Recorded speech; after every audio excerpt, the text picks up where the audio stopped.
ये क्या हुई भाई, ये क्या हो गई, ये क्या कर दिया कामी कामी ने। जूता उतार के ना नंगे पांव से चमाट मारा है सबके मुंह के ऊपर। वो जो लोग कह रहे थे ना कि कोई रिप्लेसमेंट ही नहीं है। सबसे पहले तो मैं कहता हूँ ये रमीज राजा साहब ने जो है वो किस नस्ल की चस शुरू की हुई है कि वो खत्म ही नहीं हो रही उनकी बकवास की। जी अब पाकिस्तानी क्रिकेट में कुछ सेलेबल नहीं है, ये नहीं है, वो नहीं है। दिमाग तुम्हारा ठीक है भाई? ये गेम, ये टीम सेल होती है कि यहाँ पे जो है सिर्फ प्लेयर्स ही सेल हो रहे होते हैं? भाई कोई काम कर ले यार तू। भाई ऐसी कौन सी तूने रिश्तेदारियां पाली हुई हैं? पहले आप चेयरमैन बने, आपने जो है वो बंदर के हाथ में माचिस दे दी, सारी अथॉरिटियां दे दी कि कुछ होना ही नहीं है, तू ही कर भाई, तूने जो कुछ भी करना है कर। खिचड़ी बन गई, सारा निजाम बर्बाद हो गया। और जितने मेरे इंडियन दोस्त देख रहे हो सबको नमस्ते। कामरान गुलाम ने पकड़ के मेरे पबजी का कैरियर बजा दिया। कामरान गुलाम ने पकड़ के मेरे घंटे के किंग का कैरियर खत्म कर दिया। क्योंकि बेटा हम घंटे इस जिम्बू को खिलाई जा रहे थे। ये परफॉर्मर तो डाला कामरान बेटा, मैंने कल भी कहा है वो जो तमाचा तुम्हें इसने मारा था टेपिए ने, जिसकी साले की 2 टके। हाँ, और रन बनाओ और रन करके फिर बयान दो। बयान देने की जरूरत नहीं है, टेप बोल के बल्ला बल्ला बोलना चाहिए। ऐसा झापड़ दो रख के कल ऐसी की तैसी। देखे मैं मेरा इस पे अलग। ऐसा क्यों हो रहा है कि सेंचुरी कामरान गुलाम ने मारी लेकिन तकलीफ बाबर आजम के फैंस को हुई है? हालांकि होना नहीं चाहिए, सेंचुरी तो पाकिस्तानी प्लेयर की आई है ना।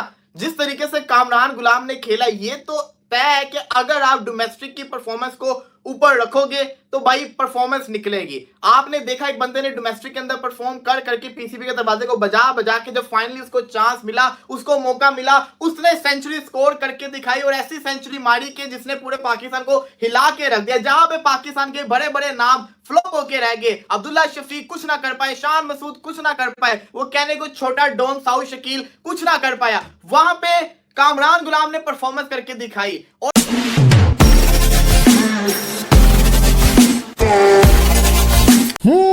ये क्या हुई भाई, ये क्या हो गई, ये क्या कर दिया कामी कामी ने। जूता उतार के ना नंगे पांव से चमाट मारा है सबके मुंह के ऊपर। वो जो लोग कह रहे थे ना कि कोई रिप्लेसमेंट ही नहीं है। सबसे पहले तो मैं कहता हूँ ये रमीज राजा साहब ने जो है वो किस नस्ल की चस शुरू की हुई है कि वो खत्म ही नहीं हो रही उनकी बकवास की। जी अब पाकिस्तानी क्रिकेट में कुछ सेलेबल नहीं है, ये नहीं है, वो नहीं है। दिमाग तुम्हारा ठीक है भाई?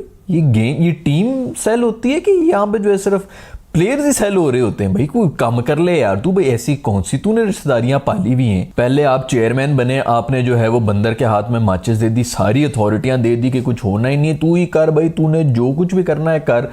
खिचड़ी बन गई, सारा निजाम बर्बाद हो गया। और नासिर हुसैन साहब जो यबड़ियां मार रहे हैं अभी कि जी ये गलत कर दिया, वो गलत कर दिया, बाबर को हटा दिया, बड़ा बुरा कर दिया, उसको लग रहा है कि फॉर्म के ऊपर हटाया है। भाई तू पागल के बच्चे गोरे, तुझे क्या पता कि इधर क्या चल रहा है? इधर पिछले 2 साल से आपस में ग्रुप बंदी चल रही है, बातें नहीं कर रहा। 3 बंदे 3 से बातें नहीं कर रहे, वो 3 बंदे 6 से बातें नहीं कर रहे, बीच में फड्डे हो रहे हैं ड्रेसिंग रूम के अंदर। कप्तान साहब कौन है, वो कौन थे, ग्रुप के लीडर कौन है, उन सबको उठा के बाहर करना है कि यार इस गंद को तो पहले साइड पे करो ना, उसके बाद देखते हैं कि इनका क्या करना है क्या नहीं करना। फॉर्म शॉर्म तो बहुत बात की बातें हैं, पहले इस गंद को तो साफ करो। ये नासिर हुसैन साहब को पता होगा कि इधर क्या गंद चल रहे हैं। खैर वो तो चलो फिर गोरा है, उसको तो यही लग रहा है कि जी इसके साथ बुरा कर दिया तो उसके साथ बुरा कर दिया, ये हो गया वो हो गया, जी फॉर्म के ऊपर क्यों निकाल दिया और रन दो। भाई फॉर्म शॉर्म की कोई बातें नहीं है, इधर हमारे कोई और मसले चल रहे हैं। चाचू आपको कुछ नहीं पता, आप अपने खिलाई जा रहे थे और वो कुछ नहीं था कर रहा। फिर उसको उठा के बाहर मारा और एक डोमेस्टिक के लड़के को रिस्पेक्ट दी, डोमेस्टिक क्रिकेट को रिस्पेक्ट दी, डोमेस्टिक के परफॉर्मर को रिस्पेक्ट दी और उसको टीम में डाला। और उसने फिर क्या किया, उसने आके 19 पे 2 आउट थे पाकिस्तान के, उसने आके डेब्यू पे 50 भी मारा, फिर उसने आके डेब्यू पे 100 भी मारा और उसने पाकिस्तान को मुश्किल से निकालकर एक अच्छी पोजीशन पे लाके खड़ा किया। उसका नाम है कामरान गुलाम। और उसकी जगह पे पहले कौन खेल रहा था? पहले खेल रहा था ये जिम्बाडर खेल रहा था। ये जिम्बाबर भी नहीं, जिम्बाडर इसका नाम है। अब ये जिम्बाबर नहीं है, अब ये जिम्बाडर है। ये जिम्बाडर खेल रहा था इसकी जगह पे पहले।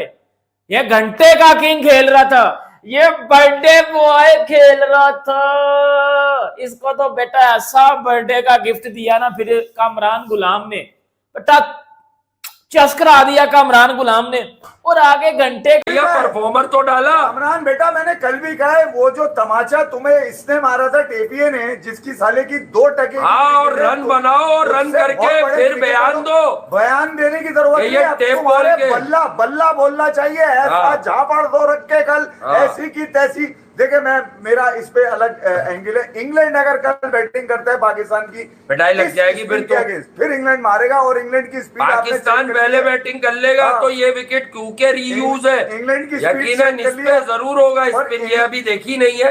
अब तो वो बैंड टोक भी आ गया तेरी ऐसी की तैसी। नहीं, यही हमारे लिए अच्छा हुआ है, ये हमारे लिए अच्छा हुआ। मैंने स्टोक्स का आना है, वो बहुत मारता है वो। अबे हमें ही मारता है वो। चाचा को बुढ़ा कर देगा। कहाँ मारा उसने? एक 60 रन की इनिंग थी, अश्विन ने बोल्ड कर दिया था इंडिया में। कहाँ मारा उसने? जितवाता कोई टेस्ट जितवाए ना एशिया में।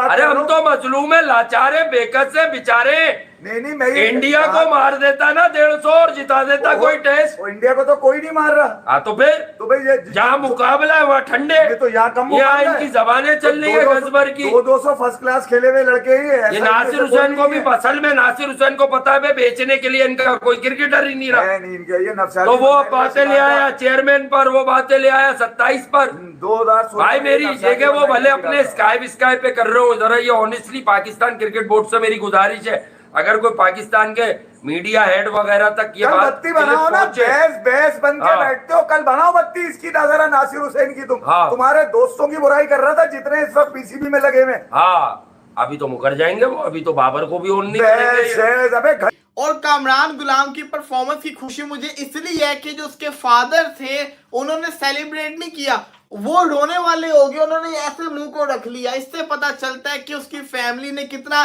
इस दिन का इंतजार किया कि आज उसको मौका मिला, उसने परफॉर्म करके दिखाया। और उसकी फैमिली की जब मैंने देखा लाइव उसको स्टेडियम के अंदर फैमिली को, तो वो सारे रोने वाले थे। ये होती है परफॉर्मेंस। एक बंदे ने इतना पूरी अपनी आधी जिंदगी लगा दी पाकिस्तानी डोमेस्टिक को, 16 सेंचुरियां मार दी, अब जाके उसको चांस मिला, उसने प्रूफ किया। तो ये तो तारीफ तो बनती है कि भाई कामरान गुलाम ने बहुत आउट क्लास खेला, तारीफ बनती है। लेकिन सवाल ये है कि क्या बाबर आजम की टेस्ट क्रिकेट खत्म हो गई है? क्या बाबर आजम की टेस्ट से छुट्टी हो गई है? क्या 59 फर्स्ट क्लास मैचेस में 16 सेंचुरी और 49 यानी 49 की एवरेज के साथ बैटिंग करने वाले कामरान गुलाम आज जब अपने डेब्यू मैच में बैटिंग करने आए तो उस वक्त पाकिस्तान 19 स्कोर पर 2 विकेटें खो चुका था। वो जब अपने पवेलियन से पिच तक जा रहे थे तो उनके जहन में कोई सैकड़ों सवाल आ रहे होंगे कि वो बाबर आजम की जगह पे आज बैटिंग करने जा रही हैं। पूरी दुनिया की नज़रें उनके ऊपर हैं कि पाकिस्तान ने एक डोमेस्टिक का प्लेयर खिला रहे हैं जो बाबर आजम की जगह पर खेल रहे हैं, और जिस पर बहुत सा शोर मचा है कि डोमेस्टिक क्रिकेटर को भी इज्जत देनी चाहिए। जब वो पिच पर पहुंच रहे थे तो बेन स्टोक्स की टीम पूरी तरह से एक अटैकिंग फील्डिंग लगाए उनका इंतजार कर रही थी। साफ है कि वो पहुंचे तो अपना डेब्यू करने थे, मगर उनके पीछे डोमेस्टिक क्रिकेटर्स, बहुत से ऐसे डोमेस्टिक क्रिकेटर जो इस उम्मीद के साथ थे कि उनको भी रिस्पेक्ट मिले, वो उनका भी एक तरह से केस लड़ रहे थे। क्योंकि पाकिस्तान में आप पिछले काफ़ी टाइम पीरियड से उठाकर देखें, खासकर जब बाबर आजम का 4 साल की कप्तानी वाला टाइम पीरियड रहा, तो शायद डोमेस्टिक जो बल्लेबाज हैं स्पेशली उनको कम चांसेस मिले। आप बॉलर्स को तो उठा के देख सकते हैं कि बहुत से बॉलर्स को चांस मिले, जिसके अंदर वसीम जूनियर भी आए, जिसके अंदर जमान खान भी आए, एहसान उल्लाह भी आए। बॉलर्स के पॉइंट ऑफ से बहुतों को चांसेस मिले, मगर बल्लेबाजों को शायद थोड़ा कम चांस मिला। उसकी वजह यह थी कि पाकिस्तान एक सेट पैटर्न के साथ मुसलसल क्रिकेट खेलता आ रहा था। अस्सलाम वालेकुम जी। सबसे पहले तो कामरान गुलाम को बहुत बहुत मुबारक हो। उन्होंने बहुत ज़्यादा वेट किया, तकरीबन 40 उनके फर्स्ट क्लास मैच हो चुके थे, 5000 तकरीबन रन उनके होने वाले थे, सेंचुरीज भी बहुत हैं, 50s भी बहुत हैं। काफ़ी टाइम से वो रन कर रहे थे, दिल बर्दाश्ता भी हो रहे थे कि यार मुझे चांसेस नहीं मिल रहे। लेकिन मैं ये समझता हूँ कि ये जो उनको चांसेस नहीं मिल रहे थे, ये टीम सिलेक्शन की वजह से हो रहे थे, जो उनको चांसेस नहीं मिल रहे थे। ज़्यादातर लोग ये कह रहे हैं कि जी बाबर आजम नहीं छोड़ रहे थे, बाबर आजम की जगह पे वो खेलते हैं, जिसकी वजह से उनको चांसेस नहीं मिल रहे थे। मैं एक टेक्निकली चीज़ आपको ये बताना चाह रहा हूँ कि हम कामरान गुलाम को हम खुद ज़ाया कर रहे थे। उसकी सबसे बड़ी वजह यह है क्योंकि बाबर आजम चौथे नंबर पे बैटिंग करते हैं, कामरान गुलाम चौथे नंबर पे बैटिंग करते हैं। हम 3-3 ओपनर्स के साथ टेस्ट क्रिकेट में जाते हैं। शान मसूद देख लो, अभी ओपनर है, वो भी ओपनर है, वो तीसरे पे आता है। साइम अयूब के साथ जा रहे हैं, अब्दुल्ला शफीक के साथ जा रहे हैं, वो दोनों ओपनर पे, इससे पहले इमाम भी था। तो हम 3-3 ओपनर के साथ, मतलब 1-2 ओपनर बैटिंग कर रहे, तीसरे ओपनर को हम तीसरे नंबर पे बैटिंग करवाते थे। हालांकि ऐसा नहीं होना चाहिए, 2 ओपनर, तीसरा ओपनर डग आउट में बैठा होना चाहिए।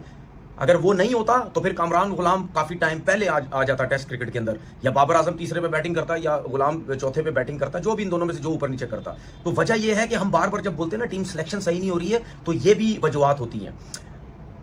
बहुत जबरदस्त बैटिंग की, लेकिन नहीं पता, आप अपने काम से काम रखें। लेकिन रमीज चाचू को तो सब कुछ पता है। बोलती बंद हुई पड़ी है कामरान ने ऐसे कोई चमाट, सबसे ज्यादा तो मैं हमें रमीज अंकल को ही मारी है चमाटे उन्होंने। और यार एक हद होती है भाई, तू तो मतलब जबरदस्ती की बायस नजबी। हम भी सपोर्ट करते रहे, बाबर को भी सपोर्ट करते रहे, शाहीन को भी सपोर्ट कर रहे हैं, अभी भी कर रहे हैं। हम भी कह रहे हैं कि थोड़ा रेस्ट कर लो भाई। क्या बाबर वापस आ जाएगा तो क्या कामरान गुलाम की कोई जगह नहीं बनेगी? मिडल ऑर्डर आपका पूरा लंगड़ा बगैर घुटनों वाला मिडल ऑर्डर लेके हम पिछले 2 साल से फिर रहे हैं। क्या कामरान गुलाम की मिडल ऑर्डर में कहीं जगह नहीं बन रही थी? पूरा प्लान बनाया गया था कि जी ऊपर के जो 2 ओपनर्स आएंगे वो आगे 10 ओवर के अंदर 75 रन बनाएंगे T20 के अंदर, और नीचे सारे हम टुल्ले भरेंगे जो कि आगे 10 ओवर के अंदर 100 रन मारेंगे। उनसे किसी एक मैच में भी 10 ओवर में 100 रन नहीं हुए, क्योंकि 175 की इनकी वैसे भी पूरी अकल होती थी, अकले कुल के 175 बहुत ज्यादा रन है। हमारी बॉलिंग इतनी जबरदस्त है कि हम 175 भी डिफेंड कर लेंगे। ये इनकी पूरी स्ट्रैटेजी रही है 2 साल से। उसके लिए यही था कि जी पहले पावर प्ले में और 10 ओवर तक हम लोग जो है वो विकेटें बचाएंगे, आराम से 7 रन पर ओवर की स्पीड से जाएंगे। उसके बाद अगर हम खड़े रहे तो हम छक्के मारने की कोशिश कर लेंगे, नहीं तो नीचे ऐसे पावरफुल हिटर्स हमने रखे हुए कि वो बॉलों की चीखें निकाल देंगे। हमारे पावरफुल हिटर्स की चीखें निकलती रही हैं। ये पूरी इनकी एक स्ट्रैटेजी रही है पिछले 2 साल से, जिसकी वजह से हम मुंह के बल गिरते रहे, जरीर होते रहे पूरी दुनिया के अंदर। ना आपकी ओपनिंग वही 75 रन की होती थी और उसके बाद आके नीचे से कोई चलता ही नहीं था। और आगे घंटे का वो स्टोरी लगा रहा है, इसने वो इंस्टा पर स्टोरी भी लगाई है, वेल प्लेड। उसको पता चल गया ना भाई कि मेरा कैरियर तो एल लग गया है, मेरा कैरियर तो बढ़ गया है, मेरा कैरियर तो किसी जगह जुगा रहा ही नहीं है।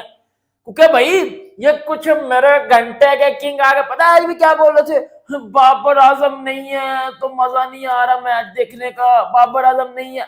सिर्फ ये 1 घंटा टीम से निकला है, मुझे पाकिस्तान की टीम सेट होती नजर आ रही है, यकीन कर लो। ये सिर्फ घंटा टीम से निकला है और मुझे पाकिस्तान की टीम थोड़ी थोड़ी अच्छी लगना शुरू हो गई है। ऐसे लगता है थोड़ा थोड़ा अभी भी 1-2 मस्तियां हैं, वो भी निकल जाएंगी। ये लिपस्टिक बुल्लड़ और ये आधे वो ज्यादा और कुछ है, लेकिन मुझे लग रहा है थोड़ा थोड़ा काम ठीक हो रहा है। आज देखो 19 पे 2 उड़ते, ये घंटा होता तो 19 में 3 हो जाते, लेकिन वो साइम अयूब ने और इस कामरान गुलाम ने मतलब ब्रिलियंट बैटिंग की है। स्पेशली कामरान गुलाम ने डेब्यू में आके निकल के छक्के मार रहा है। वो मतलब लड़के के पास टैलेंट था, हमें पहले भी पता है। देखो हमें पहले भी पता था कि कामरान गुलाम के पास टैलेंट है, लेकिन ये बाबर आजम की कप्तानी में इसको मौका नहीं दिया गया। इसको स्क्वाड के साथ रखते थे लेकिन इसको खिलाते नहीं थे, इसको चांसेस नहीं थे मिलते, जो कि इसके लिए बड़ा ज्यादा दुख की बात थी। ये परफॉर्म करके आता था, घंटे का किंग अपने दोस्ती यारी को खिला लेता था और इसको नहीं था खिलाता।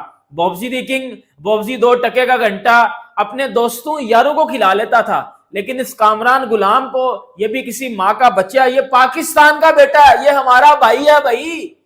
कामरान गुलाम हमारा भाई है, हम इसको भाई मानते हैं। हमारे भाई ने आज रन किए हैं भाई, मुझे बड़ी खुशी है, मुझे बड़ी खुशी है हमारे भाई ने आज रन किए हैं। बाबर आजम गया बाढ़ में, बाबर आजम गया तेल लेने। बाबर आजम के अब्बू की टीम नहीं है, ये पाकिस्तान की टीम है। इधर वही खेलेगा जो परफॉर्म करेगा। तो दोस्तों जैसे कि आप लोगों ने वीडियो देखी, यहाँ पर बात कामरान गुलाम की हो रही है, जिन्होंने पाकिस्तान की तरफ से अपना टेस्ट मैच में पहले डेब्यू किया। और उनकी बात यहाँ पर ज़्यादा चर्चे में इसलिए हो रही है क्योंकि बाबर आजम की कैप्टनसी में उन्हें टीम में रखा जाता था, लेकिन उन्हें एक भी बार मौका नहीं दिया गया, जबकि वो डोमेस्टिक मैच में काफ़ी अच्छा प्रदर्शन कर रहे थे और उन्हें बाबर आजम की कैप्टनसी में मौका नहीं मिला। लेकिन जब उन्हें मौका मिला तो उन्होंने उस मौके का फ़ायदा उठा के अपनी बैटिंग से परफॉर्मेंस दिया। और अब चर्चे की बात ये हो रही है कि अगर कामरान गुलाम ऐसी परफॉर्मेंस देते जाते हैं तो बाबर आजम का अब करियर दांव पे लगा है। तो कामरान गुलाम ने अच्छी बैटिंग करी और मौके का फ़ायदा उठा के अपने आप। तो दोस्तों वीडियो अगर अच्छी लगी हो तो लाइक करें, चैनल को सब्सक्राइब करें और अपने दोस्तों में भी शेयर करें। आपके शेयर करने से हमें मोटिवेट मिलता है और फिर हम आपके लिए ऐसे ही रोमांचक वीडियो लाते रहते हैं।